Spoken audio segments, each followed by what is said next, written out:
Hey, this is Colin Gibson, and I'm coming at you today talking about some golf equipment. Now, some of you guys have watched my YouTube channel. I'm an orthodontist and a dentist. I usually make videos about orthodontics. But as any stereotypical dentist and orthodontist, I also like to play golf. And being kind of a scientific mind type of guy, I like to test out golf equipment. I like to buy different golf equipment, test it out, sell it if I don't like it, keep it if I do. And I've been watching some TXG golf videos. If you guys are watching this video, you've probably seen a lot of TXG golf videos, and specifically concerning golf shafts, driver shafts in particular today. And so I've always played a really nice golf shaft. I've played some expensive shafts. Currently, I have some Tour AD TP7s in all of my, my driver, my 3-wood, 5-wood. Sometimes I'll put a hybrid in the bag. They've all got that shaft in it because the graphite design Tour ADs will give you some extra kick, give you some extra distance. They're very consistent. They're also very expensive, $400 or $500 a shaft. So after watching the TXG videos on the AutoFlex from a company in Korea called Dumina, I was intrigued, so I got my hands on a couple of those. And the ones I got were the SF505Xs, and those are for swing speeds in between 100 and 125 miles an hour. So I've been kind of doing some testing on them, and these things are legit, for real. So,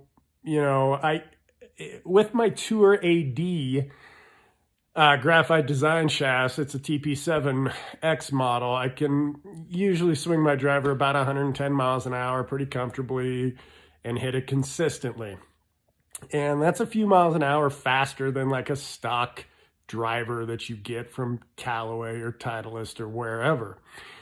But when I got these AutoFlex shafts and put them in the same head, and I got them MOI matched for the same swing weight. I usually do my MOI matches at about 3,000 for my driver. These things are legit. They go straight from 110 mile an hour swing speed to 115. Straight from 160, low 160s ball speed to 170s low ball speed. So these things are pretty legit. And so I think when they get to the US market, you probably better try to get your hands on one of these. The only problem with them is they're very expensive. They're charging about $800 a shaft for these. But if you're serious about golf, get your hands on one of these because they are pretty awesome. Now, they're a little bit weird and you kind of have to get used to them because like I said, I came from a graphite design Tour AD shaft, which is in the X-Flex, and it doesn't give a lot. It'll give you a little bit of kick at the end. Like I said, it's good for a couple miles an hour swing speed, a few miles an hour ball speed. But these AutoFlex shafts, they have a lot of flex to them. They feel like you're swinging a senior flex shaft, or they feel like you're swinging a women's flex shaft, something built for somebody with 80 to 90 mile an hour club speed. But if you just go ahead and take a rip at it, it's strange to find how consistently you can hit these and how straight you can hit them and how consistent the spin and the ball flight and everything is. I use mine on my TrackMan and it just gives me consistently amazing numbers. And so if you haven't checked these out, go ahead and check them out. I don't even know how you get your hands on one. I bought mine from a guy that I actually know off of eBay. But when they get to the US market, get your hands on some of these. Now, I'm also going to post a couple videos on doing some, I'm going to do some testing on the shafts, specifically some flowing of the shafts, because when you get the shaft from the company, it says you don't have to flow it. Well, I'm going to show you in a future video that that's not true. Hey, this is Colin Gibson, coming at you today about some golf equipment. So in previous videos, and I might include it in the same video, I'm talking about flowing or peering your shafts, and if that makes a difference. And you know, I make a lot of references to TXG Golf. They're on YouTube. They're awesome club fitters, entertaining guys. They make awesome videos. If you haven't seen them, check out their site. It's great. But they just did a video on shaft peering and if it makes a difference. I made a comment on their video because I just didn't think it was that good of a test, because flowing or peering a shaft is very specific. So if you don't do it in a specific way, if you don't have it oriented exactly square to the club face, then it doesn't make a difference. So basically, that's kind of what I want to talk about today. You know, should you peer? Should you pay somebody to peer your shafts, or should you pay somebody to flow your shafts, or should you just get a vise that's mounted to a sturdy workbench and pick up one of these little flow lasers and just flow all your shafts yourself, because you can easily do that. So that's what I do. Now let's talk about SST peering for a minute. SST peering is a cool way to flow your shafts that's done by a name brand machine, SST peering. So SST peering is great because it has a machine that does the flowing for you. It finds the flat plane oscillation orientation of the shaft so that it oscillates consistently. And if you set that oscillation plane up perfectly with your club face, okay, at the target, oriented at the target exactly, then it's going to give you more consistent striking. Okay, but if you have that flat plane oscillation off by even 5 degrees, 4 degrees, from the plane, it's not going to give you consistent strikes. Okay, so if you're going to peer a shaft or flow a shaft, then you have to have your club builder, or if you're building your own clubs, you have to put that together properly, or it's just not going to work. So going back to the TXG video, basically, you know, they had somebody else peer these shafts and send them to them randomly. But the problem is the head wasn't attached to the shaft.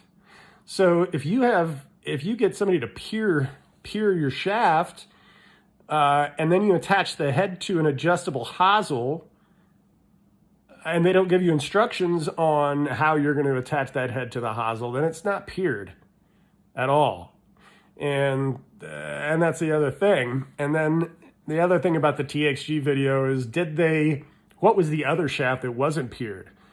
Did they peer it and then turn it a certain number of degrees to make sure that it wasn't hooked up to the club head in a peered orientation or not? So, you know, there's a lot of things to think about with this, but my point is, if you're going to peer a shaft or you're going to flow a shaft, you have to have your club builder, or if you're building your clubs, you have to set it up exactly perpendicular to the club face or directly at the target.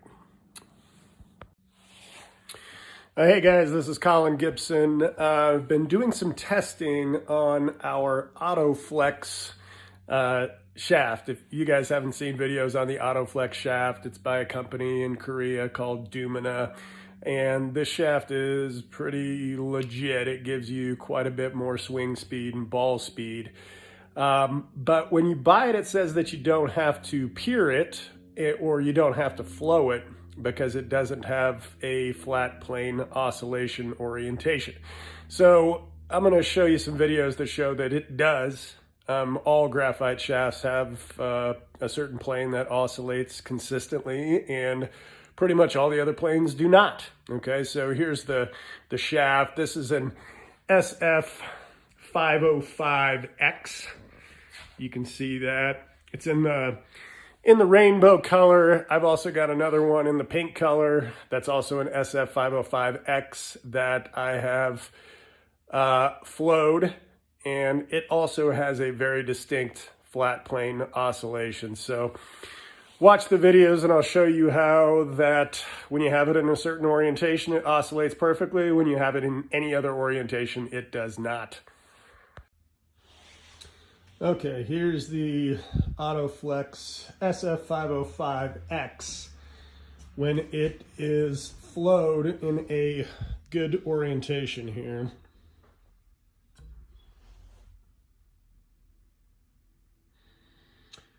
You can see that it oscillates perfectly.